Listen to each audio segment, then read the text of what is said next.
Disuarakan oleh Hakim Medsos, kanal kritik sejarah, pencerahan berpikir, dan pembongkaran klaim warisan yang tak berdasar. Dalam sejarah keilmuan Islam, salah satu karya paling penting dalam bidang biografi ulama, perawi hadits, dan tokoh ilmiah adalah kitab Tahzib al-Asma wa al-Lughat karya Imam Al-Nawawi. Imam Nawawi adalah seorang ulama besar dari abad ke-7 Hijriah, dikenal luas dengan karya-karya monumental seperti Riyadhus Shalihin, Al-Minhaj Syarh Syahih Muslim, dan tentu saja Tahzib al-Asma, sebuah kitab yang menyaring nama-nama penting dari kalangan sahabat, tabi'in, dan para imam besar. Kitab ini bukan sembarang ensiklopedia. Ia adalah hasil telah seorang muhadits sekaligus faqih yang sangat selektif dalam menyebut nama. Imam Nawawi tidak sembarangan mencantumkan tokoh dalam karya ini. Mereka yang masuk dalam daftar beliau adalah sosok yang punya kontribusi nyata, riwayat keilmuan yang kuat, dan dikenal oleh kalangan ulama pada zamannya maupun sebelumnya. Dari sinilah kita mulai menggugat satu hal penting.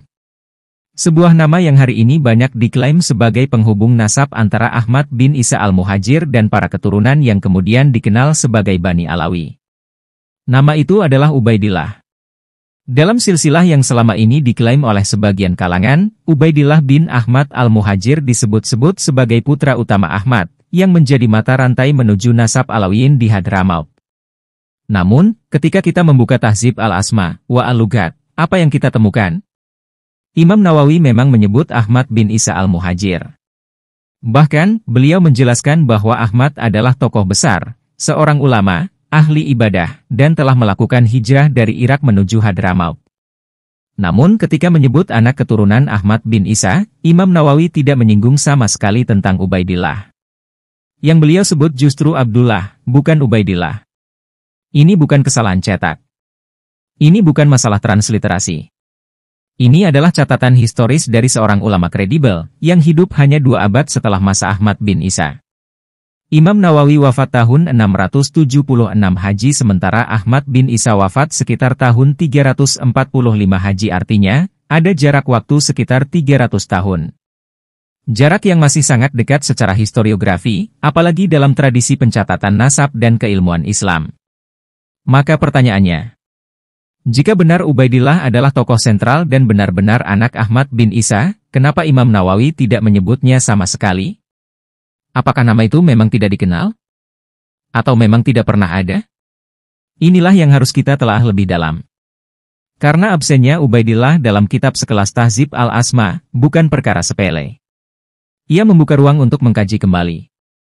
Apakah yang kita percaya hari ini tentang jalur nasab itu benar adanya? Ataukah sekadar klaim sepihak yang dibangun jauh setelah masa Ahmad bin Isa, demi membenarkan satu garis keturunan yang tidak memiliki pijakan historis kuat? Kita lanjutkan pencarian kita pada satu nama, Ubaidillah. Setelah melihat absennya nama ini dalam kitab Tahzib al-Asma wa al-Lughat, kita kini bertanya, apakah kitab lain yang semasa atau setelah Nawawi, yang dikenal sebagai sumber valid dalam biografi tokoh-tokoh Islam, juga mengakui keberadaan Ubaidillah? Mari kita lihat ke arah karya-karya yang ditulis oleh ulama sekelas Adz-Dzahabi, Ibnul Atsir, dan Ibnu Hajar al-Asqalani. Ketiganya dikenal luas sebagai pakar tarajim dan sejarah. Mereka mencatat ribuan nama tokoh penting dari masa sahabat hingga era mereka. Mereka pun mencatat Ahmad bin Isa al-Muhajir. Tapi sekali lagi, ketika membicarakan tentang keturunan Ahmad bin Isa, nama Ubaidillah tetap tidak disebut. Bahkan dalam Lisan al-Mizan, karya Ibnu Hajar yang secara khusus menelaah perawi-perawi bermasalah, atau tokoh-tokoh yang punya klaim meragukan, nama Ubaidillah juga tidak muncul sebagai figur ilmuwan, bukan pula perawi, bukan pula tokoh spiritual. Dia seperti tokoh gaib, disebut ada, tapi tak pernah terekam dalam literatur valid. Sebaliknya, ada pola baru yang justru mulai muncul dalam beberapa kitab karangan belakangan, penekanan pada nasab dan legitimasi keturunan tertentu. Dalam kitab-kitab semacam Al-Jauharah fi al-Nasab, Al-Masya, dan lainnya, barulah kita temukan nama Ubaidillah, tapi itu pun muncul secara sporadis, tidak konsisten, dan seringkali tanpa sanad sejarah yang bisa diverifikasi. Inilah celah yang patut dicurigai. Jika nama Ubaidillah memang sentral, kenapa hanya muncul dalam sumber-sumber yang ditulis jauh belakangan dan tidak dalam karya para ahli sejarah besar dari abad-abad awal? Lebih jauh lagi, kita patut bertanya tentang siapa sebenarnya tokoh yang menjadi pusat penurunan para Habib Hadramaut. Nama yang sebenarnya lebih sering disebut adalah Alwi. Dan dalam sejumlah referensi, nama Alwi ini bukanlah anak Ubaidillah, tapi disebut sebagai anak dari seorang bernama Maimun. Disinilah muncul kemungkinan besar bahwa yang selama ini disebut sebagai Alwi bin Ubaidillah, adalah bentuk baru dari upaya penggabungan dua silsilah berbeda, antara jalur Ahmad bin Isa dengan Alwi bin Maimun. Dengan kata lain, Ubaidillah hanyalah jembatan fiktif, yang dibangun agar nasab ini bisa disambungkan secara politis, bukan secara historis. Pertanyaan penting selanjutnya, siapa yang diuntungkan dengan kehadiran nama Ubaidillah? Kita telah melihat bahwa nama Ubaidillah absen dalam karya para ulama klasik yang kredibel, dan baru muncul dalam sumber-sumber yang ditulis jauh belakangan. Kini saatnya kita menelisik siapa yang sebenarnya diuntungkan dari penciptaan figur ini.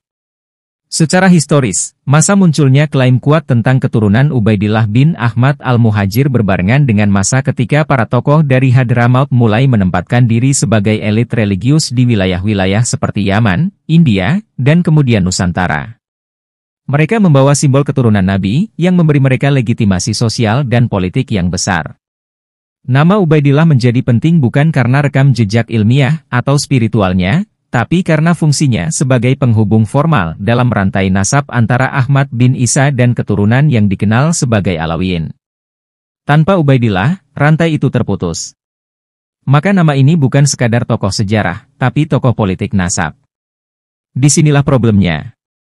Nasab bukan lagi urusan pencatatan jujur, tapi menjadi alat legitimasi.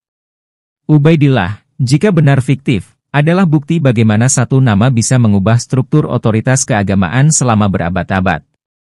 Karena dengan satu nama ini, ribuan orang hari ini mengklaim status Sayyid dan mendapatkan posisi khusus dalam masyarakat.